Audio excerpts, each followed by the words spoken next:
So welcome everyone. Welcome to the next video. And today we will start looking at each specific type of task one. And we're going to start with chain charts. And if you know what chain charts mean, I recommend you watch the previous video and you're going to have a very good idea of what chain charts are. So today I'm going to explain how to describe chain charts and what language to use to describe chain charts. Yeah. So let's get to it then. So the first thing that you need to know is to use verbs and adverbs to describe changes. Yeah. So this is the list of verbs that are commonly used to describe chain charts. Honestly, there are, more words than this, to be honest, but to me, these words are more than enough. So how many of them are there? So there are 14 verbs, and these verbs are often more than enough for me personally to describe any chain chart. So you don't have to learn any strange vocabulary. You don't have to learn any strange phrases and stuff. Just know these. These are the basic words that can be always used to describe chain charts. So I'm not going to, explain each word because I know that these words are quite simple. And if you don't know the meaning, then I recommend you look them up in the dictionary. So pay attention to these words. And we're not going to use these verbs with, adverbs because they're very, very specific. Yeah. So basically, double means to increase, means to see a twofold increase. Yeah. Imagine Simon earned, let's just say, earned $25 dollars on Monday, and Simon earned $50 on, let's just say, Tuesday. So in this case, we can say Simon's earnings doubled from $25 to $50. So double means to see a twofold increase. So yeah. Now, the next thing, the word half is the opposite of, doubled. Yeah. And now imagine the opposite situation. Yeah, Simon earned $50 on Monday. Now he earned $25 on Tuesday. So you can say Simon's earnings halved.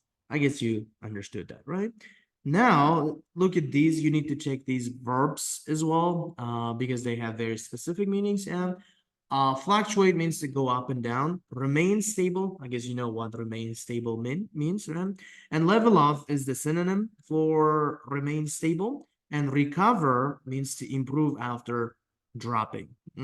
So I'm going to give you an example for the word recover because that might be something new. So let's use Simon again. Simon earned $25 on Monday.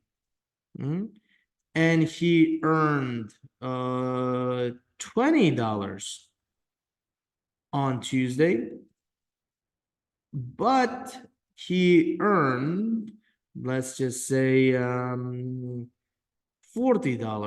on Wednesday. So in this case, we can say this, yeah.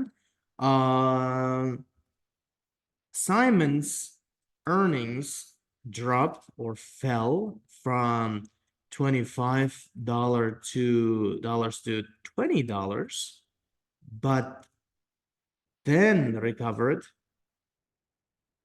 to $40.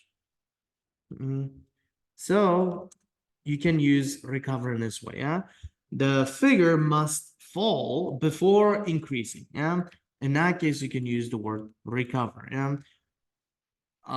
This is correct. Yeah. I'm explaining this because you cannot use recover in this way. You cannot say Simon. Imagine this situation. Yeah, so imagine this situation. Here you cannot say Simon's earnings recovered. In this case, it will be incorrect. Yeah, because like I said, before you say that, when you want to say something recovered, there must be a fall, there must be a decrease before it. So incorrect. So that's it. Now let's move on. And in grammar, if you have learned grammar, and I believe you have, verbs can be used with adverbs, yeah, and we can use these adverbs together with these verbs, so let's color them out to show how much something changed. Yeah, you can use these adverbs to describe big changes. Yeah, big changes. So dramatically, significantly, considerably, noticeably, markedly. So we can also add notably, I guess. So let's not add it. Yeah. So these, adverbs are more than enough. You don't always have to use adverbs. You can use them, sometimes. Okay. So if there's a big change, you're going to use verbs plus adverbs. I mean, these adverbs. And you can use these adverbs to describe smaller changes. So slightly, minimally, negligibly, marginally. Now, you can use these verbs when, there's a consistent change. Consistent means changing in the same rate, changing at the same rate, I guess, yeah? At the same rate or similar rate. Yeah, you can say gradually, steadily, consistently. And you can use these two adverbs together with the word fluctuate. Yeah, fluctuate means to go up and down. Yeah, go up and down. So you can say something fluctuated mildly. Yeah, you can say something fluctuated wildly. So you will use the first one to describe small fluctuation, and you will use the second one to describe big fluctuation. So now the general appearance of the sentence structure when you use verbs and adverbs to describe changes is going to be something like this. Yeah, something changed plus adverb. Let's look at some of the examples. So you can say something like the number of cars rose significantly, or you can say something like the proportion of men in sports declined slightly, and you can say the income of the company fluctuated wildly. So you see, instead of X, I use the number of cars, and instead of verb, I use rose in the first example.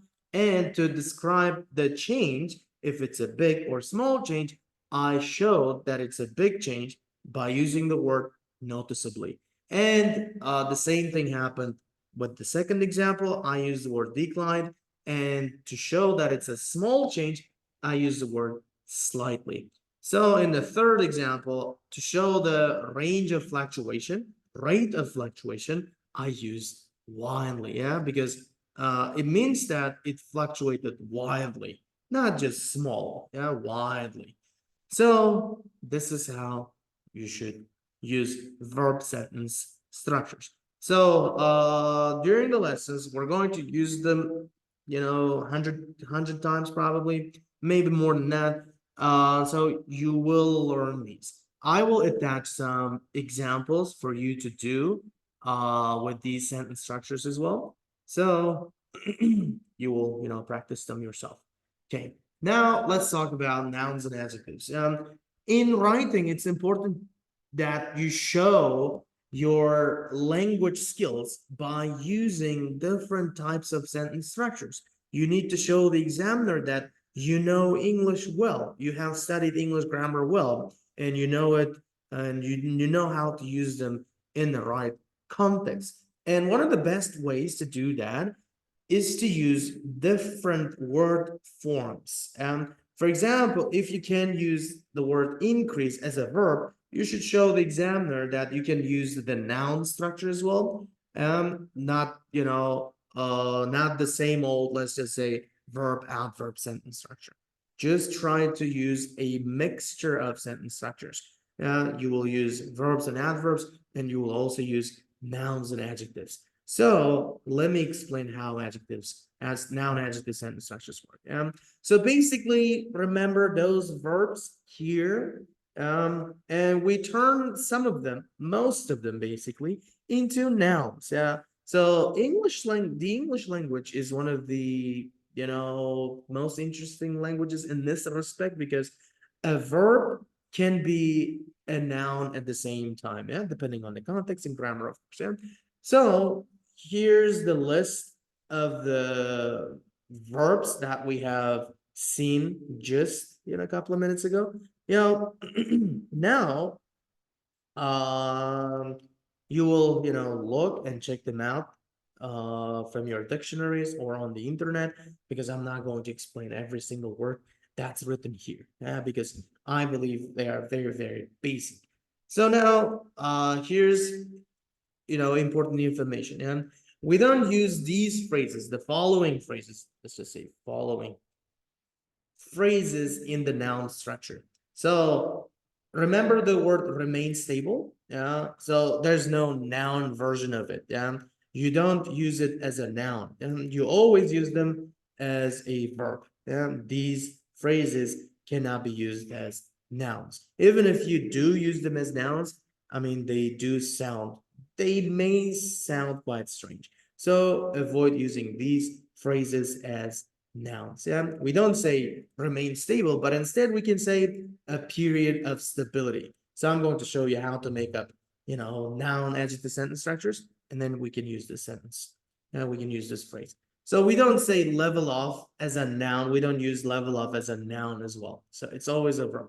And these phrasal verbs as well.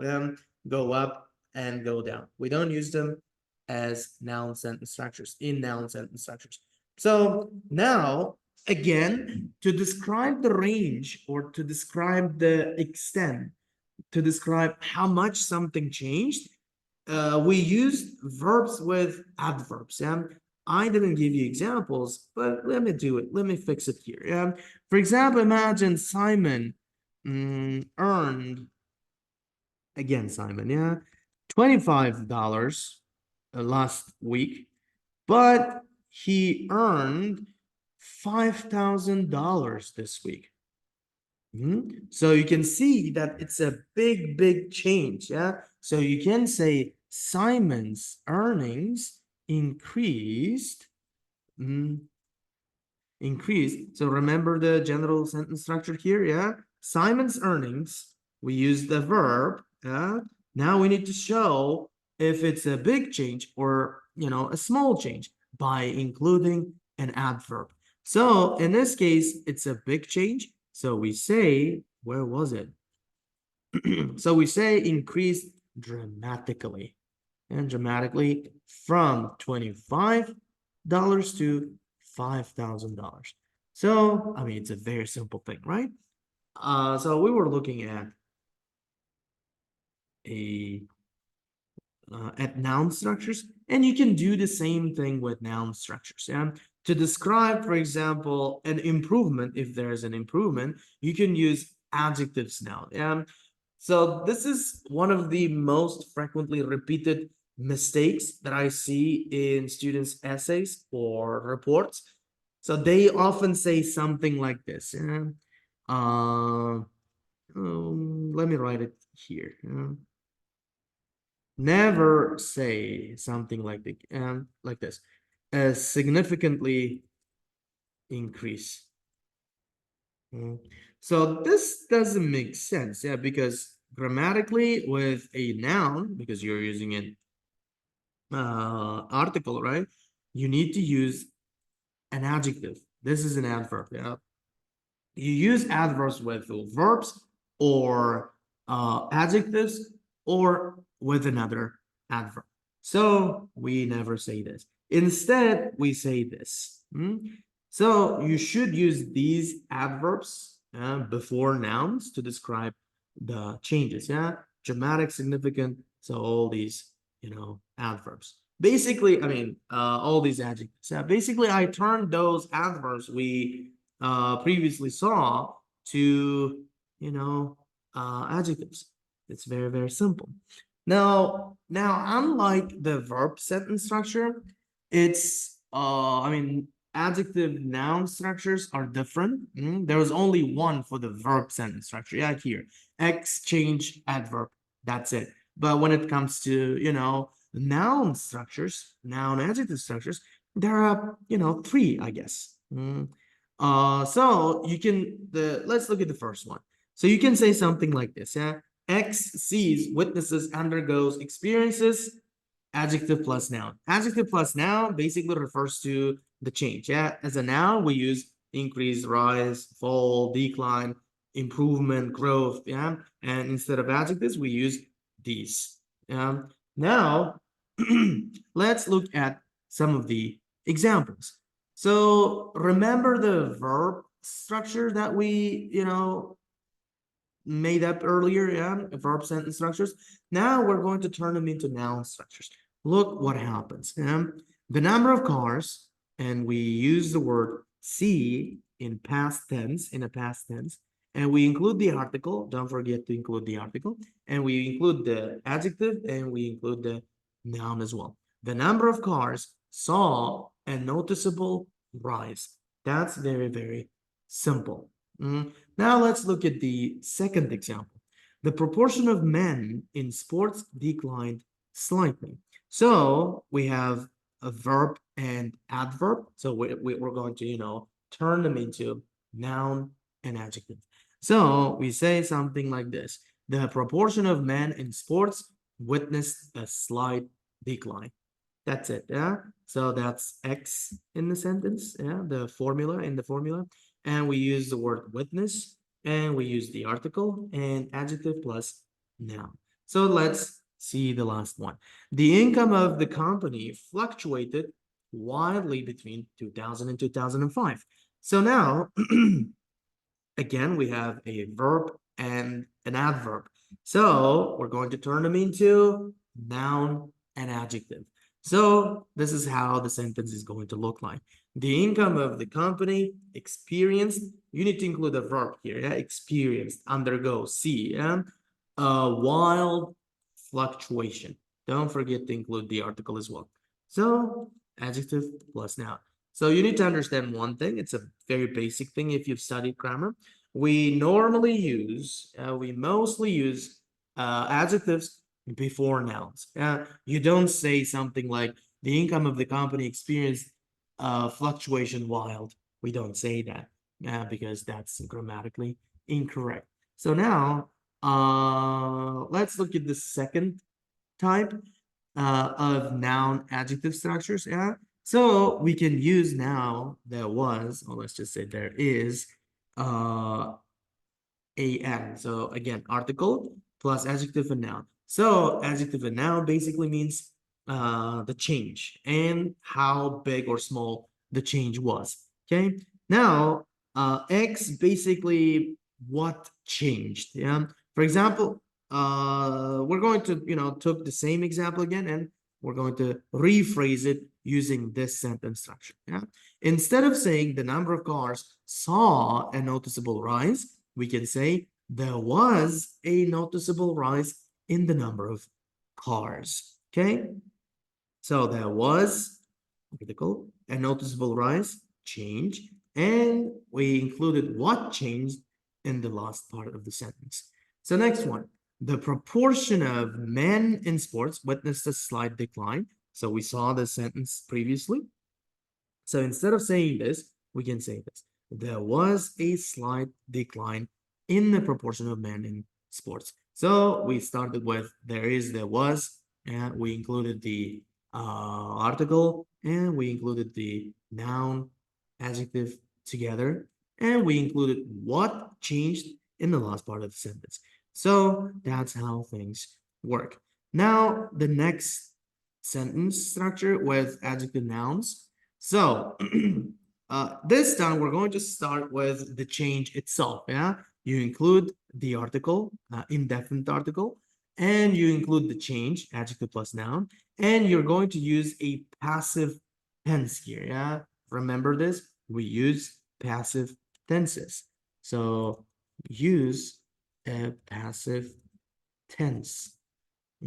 So change is seen or observed in. So this is how the sentence is going to look like. A noticeable rise, adjective plus noun, was observed in the number of cars. Again, the same sentence, the meaning is the same, but the sentence structure is quite different. Okay, and then last one, a slight decline was seen in the proportion of men in sports. So that's basically it. So again, let's repeat what we have seen so far, and then I'm going to explain another thing. So yeah, let's start from the very beginning again. So there are different ways of describing the changes in change charts. We're talking about change charts when you have several different years. Watch the first video to understand what we're talking about here. So the first way is to use verbs and adverbs. Okay, and we're going to use these verbs, and to show how much something changes, we can use adverbs together with verbs. And these adverbs are used to describe big changes, and these are used to talk about small changes, and these are used to talk about consistent changes that happen at the same rate or similar rate throughout the period. So, and the general, appearance of the sentence is going to be something like this. Something changed, plus adverb. And remember this, guys, you don't always have to use adverbs together with verbs. The verbs themselves sometimes are more than enough to talk about a particular change, but to show the examiner that you know English well, sometimes, probably twice, or three times, use verb and adverb sentence structures. Okay, so the sentence is going to look something like this. The number of cars rose noticeably. The number of cars is the context, something that changed, and rose is the verb, and noticeably is the adverb. So that's how you will do it. And the next sentence structure is to use nouns and adjectives. I mean, they're quite simple, but let's again repeat that. So basically, you turn those verbs that you saw earlier into nouns, and you turn those adverbs into adjectives. And the general appearance of the sentence structure is going to look something like this. There are three different ways. So you can say you will start with the thing that changed, and you say you use words like see, witness, undergo, experience, and then you will include the article and adjective, and finally you will include the noun. Noun basically means the name of the change. Increase, decrease, period of stability, or something like this. So the general appearance is going to look something like this. As an example, the number of cars saw a noticeable rise. So don't forget to include an article here. So this is the thing that changed. This is the verb of the sentence, and this is the name of the change. What kind of change took place? So there was, the number of cars saw a noticeable rise. That's how you will do it. And the second adjective noun structure is going to look something like this. You will use there is, there was, there will be, and depending on the tenses. So you say there is, and you include the article, and you will include the change, name of the change, and you will include the thing that changed in the last part of your sentence. So the sentence is going to look something like this. There was a noticeable rise, adjective plus noun, in the number of cars. That's how you will do it, okay? Let's see one more example, and then we will move on. So, you can say something like, there was a slight decline in the proportion of men in sports. So there was, and you include the change, name of the change, adjective and noun, in the proportion of men in sports. So you will include what actually changed in the last part of your sentence. Okay. So again, with like I said at the beginning, with you know verbs and adverbs, you don't always have to use the adverb. And here as well, you don't always have to use the adjective. You can sometimes simply say this, yeah? There was, let's just say, a decline in the proportion of men in sports. Yeah. So again, you don't always have to use adjective nouns together. You can just say you can just use the noun itself alone. But again, to show the examiner that you know English grammar, use it once or twice, depending on the context, of course, right? So now let's see the third type. In the third type, we're going to talk about, we're going to start the sentence with the name of the change right in the beginning. Yeah, like noticeable rise. Yeah, name of the change. And then you will use a passive tense and say was observed, or you can say was seen in the number of cars. Again, what changes, will be at the end of the sentence in the sentence structure. Yeah. So let's see one more example. A slight decline was seen in the proportion of men in sports. So that's how you will do it. So I will attach some, homework exercises so that you can practice these if you don't know. I believe some of you already know these stuff. But some of you may be new to IELTS, especially IELTS writing task 1. So I recommend you do those tasks and learn and practice. Okay, so that's it for this video, and I will send another video, and we're going to, talk about other more important stuff related to change charts, yeah, change over time charts. So thanks for your attention. See you in the next video.